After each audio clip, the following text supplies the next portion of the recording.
Quem diria que essa nova fase não ia só trazer personagens novos incríveis, mas também reintroduzir tantos personagens clássicos de uma forma super relevante na história de Os Padrinhos Mágicos: Um Novo Desejo. Vamos fazer um tour por esses retornos épicos aí dos personagens, desde como Cosmo e a Wanda, que estão de volta com os padrinhos da Hazel agora, né, até os vilões como o Sr. Crocker e o magnata Dale Dimmadome, que agora tem um papel muito mais importante na história. Pelo menos até agora o programa parece ter alcançado um bom equilíbrio entre o antigo e o novo Padrinhos Mágicos. Eu espero realmente que eles continuem mantendo esse ritmo aí nas futuras temporadas, espero que tenha também, tá? Então pra gente começar, já deixa o seu like maroto, se inscreve no canal e bora relembrar todos esses personagens que a gente tanto ama. Vem comigo nessa viagem mágica pelo passado e presente da Dimmadélfia. Os primeiros mais óbvios que a gente tem que falar, lógico, são Cosmo e Wanda, não podiam ficar de fora, né? Embora quase não tenha feito uma grande surpresa pra todo mundo, eu coloquei eles aqui porque o retorno deles não foi uma grande novidade. Muitos outros nessa lista tiveram uma novidade muito maior, então a gente pode falar dos principais agora no início. Esses dois eles já estavam presentes até nos materiais promocionais meses antes do primeiro episódio ser exibido, e tecnicamente eles são personagens que retornaram agora, servindo como os padrinhos da Hazel e ajudando ela a se adaptar a uma nova vida na Dimmadélfia, sem ter o seu irmão mais velho, o Anthony, por perto. O legal é que os dois ainda levam seus dubladores originais pra série, tá? E uma grande melhoria que eu apreciei, né, na dinâmica entre o Cosmo e a Wanda é como eles retornaram, voltaram a ser um casal muito mais feliz, em oposição, né, ao exagerado ódio por Cosmo ali que a Wanda tinha, sendo sempre feito pra ser um controle mais autoritário no relacionamento deles. Eu espero que as coisas continuem do jeito que estão, apesar de não terem muito destaque. Também temos o retorno do Pai Tempo, só que eu tô usando o termo retorno de uma forma um pouco vaga aqui, porque ele só teve uma aparição ali adequada na série original, especialmente no episódio O Segredo do Time. Seu design era muito diferente do atual, e ele manteve um manto branco ali, os seus olhos azuis, mas agora ele tem uma estrutura facial completamente nova, uma barba branca longa, um nariz calvo e também o topo da cabeça que carrega uma foice ao invés de um relógio gigante. É interessante como ele está desempenhando um papel num novo desejo, especialmente considerando a especulação de que o Pai Tempo ele poderia estar envolvido ali devido ao mau uso do time, que ele fez desejos muito esquisitos do tipo naquela época, especialmente no episódio do Desejo Secreto. Embora isso não tenha sido totalmente confirmado, eu gosto da ideia de que essa é a implicação. No mesmo episódio que o Pai Tempo é reintroduzido, também tem um número musical que Hazel executa ali sobre Nova York, e no final, durante a montagem visual, destacando as diferentes partes da cidade, um homem flutua pela tela, com uma semelhança impressionante com o Flap. No entanto, com as cores da pele ali e os olhos um pouco diferentes, é possível que seja apenas só uma situação de que um design antigo foi reaproveitado e não deveria ser a mesma pessoa, considerando um pouco o significado que isso teve dentro do contexto desse episódio.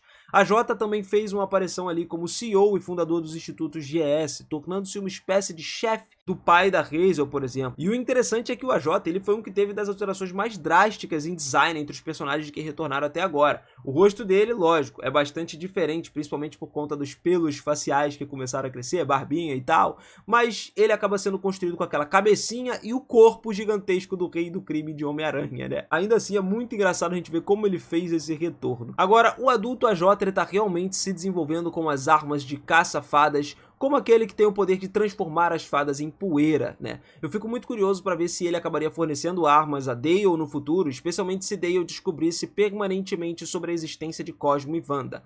Enquanto o Hazel tenta perseguir o AJ para poder pegar o Cosmo e a Wanda, um banner como os alienígenas pode ser visto ali em uma parede. Um desses alienígenas do banner é o Mark Chang, o príncipe da Iugoslávia, sacou? O show ainda não tem um episódio centrado nesse personagem, então eles poderiam facilmente trazer ele de volta mais tarde para uma premissa específica.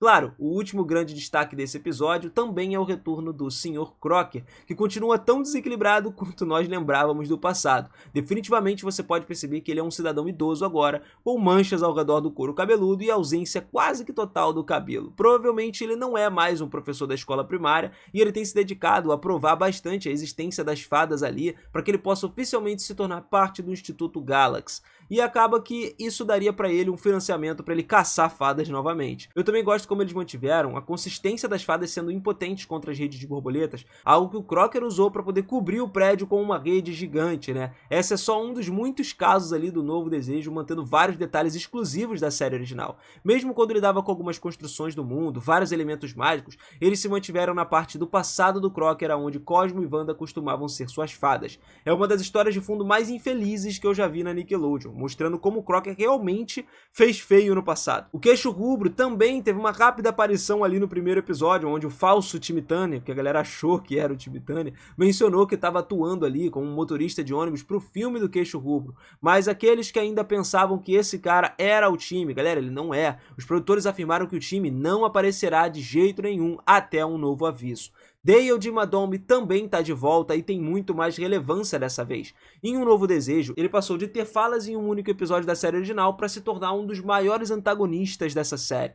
Ainda é tão louco e hilário pra mim ver como que esse personagem, que provavelmente foi esquecido por muitos espectadores, foi trazido de volta e desenvolvido de uma forma que faz sentido, considerando o que ele passou na infância. Agora, ele é um magnata dos negócios, assim como seu pai, o Doug, né? E a sua má educação com o Dev tá em plena exibição sempre que aparece, demonstrando mais interesse em descobrir como o Hazel conseguiu uma vida bem sucedida sem os fatores monetários aí, do que passar o tempo de qualidade com o seu filho. Acontece que o dublador do Dale também mudou na história, e esse novo design dele é realmente muito interessante. Segue um pouco os passos do pai, né, usando botas de cowboy e tal, mas sem se comprometer totalmente com esse visual de cowboy, optando por uma jaqueta dourada, e também a atenção dos detalhes é excelente, como por exemplo o Dale, ele ainda tem aqueles dentes dele, né, da juventude verdadeiros, mas agora por conta da riqueza dele, ele pode preencher os buracos que ele tinha com os dentes falsos usando dentes de ouro. É muito engraçado a gente ver como ele ficou tão pretensioso, né, ao ponto de precisar de dentes de ouro para impressionar. O pai de Dale, o Doug de Madome, ele também é mostrado brevemente, embora no seu estilo de arte original no primeiro episódio.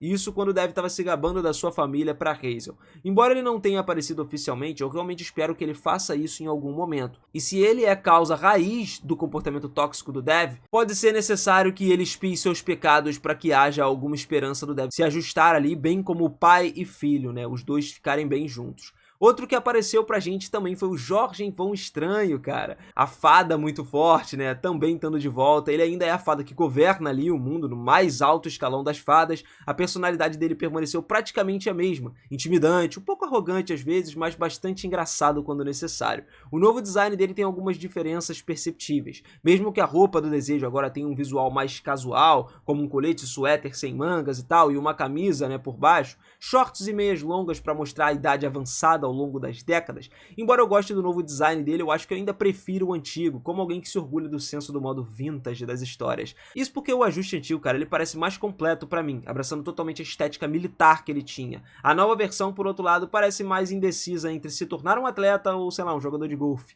Observa-se que a Fada do Dente também apareceu tendo um papel importante na temporada 1, consertando a lacuna lá no dente da Hazel, né? O design dela é quase que idêntico ao anterior, só que agora ela tem uma coroa dourada em vez de um verde ali médio.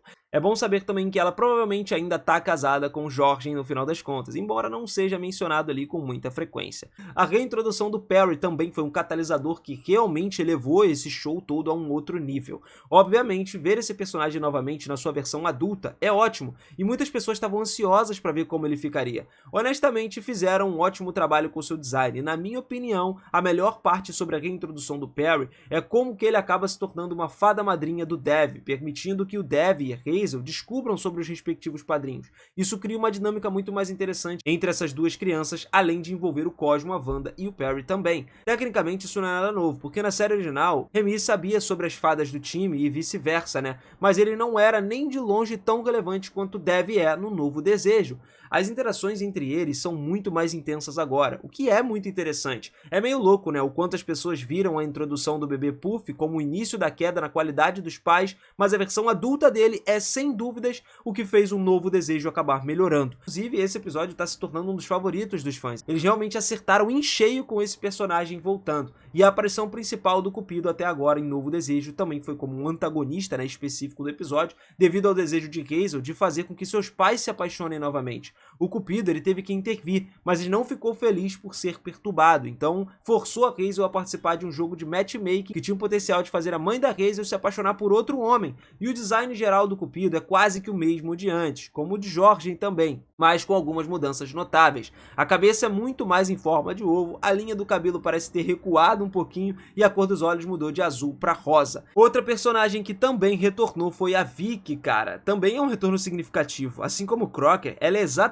praticamente a mesma pessoa de antes. Mas agora ela se mudou de explorar crianças, sendo sua babá, para explodir crianças através de uma empresa de festas. O design da Vicky provavelmente passou pela menor quantidade de mudanças que a gente viu entre todos os personagens que retornaram. O penteado, o formato do corpo, o minimalismo acabaram permanecendo ali praticamente iguais. A única mudança perceptível e visível é a bolsa sob os olhos dela, que indica que ela envelheceu algumas décadas. Como diz aquele ditado, se não quebrou, não conserta. Basicamente, essa mudança é uma mudança que não vai ter absolutamente nenhum impacto na personagem, então não prejudica em nada. Até agora, sua única aparição forçou Hazel, Dev e seus amigos a fazer um trabalho infantil ali para poder ganhar dinheiro extra, e os seus planos acabaram sendo frustrados quando Cosmo e Wanda, em seus disfarces humanos, chamaram a atenção dela pela sua falta de caráter. Certamente nós veremos mais dela, mas eu espero que sejam criativos, como diferentes empreendimentos comerciais em que ela se envolveria em vez de retornar ao papel de babá. O retorno do William também dividiu uma base de fãs tanto quanto Perry. Parece que as pessoas estavam divididas sobre a decisão da equipe de manter a cabeça quadrada do personagem ou não. Pessoalmente eu acho isso bem engraçado, mas é curioso ver as pessoas dizendo que a razão para isso basicamente é porque a cabeça quadrada não estava impedindo as pessoas de desenhar fanart no final das contas. Embora o William e o Dev começaram a trabalhar juntos, no final acabou que por conta do cansaço do Dev com as regras tradicionais dos padrinhos regulares, eventualmente as coisas ficaram tão ruins que eles conseguiram tomar o controle do mundo das fadas no final da temporada. Até que a Hazel e seus amigos os derrubaram, resultando na perda de todas as memórias das fadas de Dev. Por último, mas não menos importante, tanto o Anti-Cosmo quanto a Anti-Wanda fizeram breves aparições na primeira temporada final, ajudando seu filho a garantir que Cosmo e Wanda não interferissem nos planos de Dev. Eles ainda são tão charmosos e engraçados como sempre, E eu espero que nós possamos ver mais deles na segunda temporada, se ela for aprovada. Então, se você gostou do vídeo, vamos apoiar essa história para ela continuar no lançamento dessa segunda temporada. Já deixa o seu like aí embaixo, não esquece de se inscrever e ativar o sininho também para continuar acompanhando mais conteúdos como esse no futuro. Por enquanto, a gente vai ficando por aqui. Eu conto com a força de vocês e vejo vocês na próxima. Beijão e até mais. Valeu!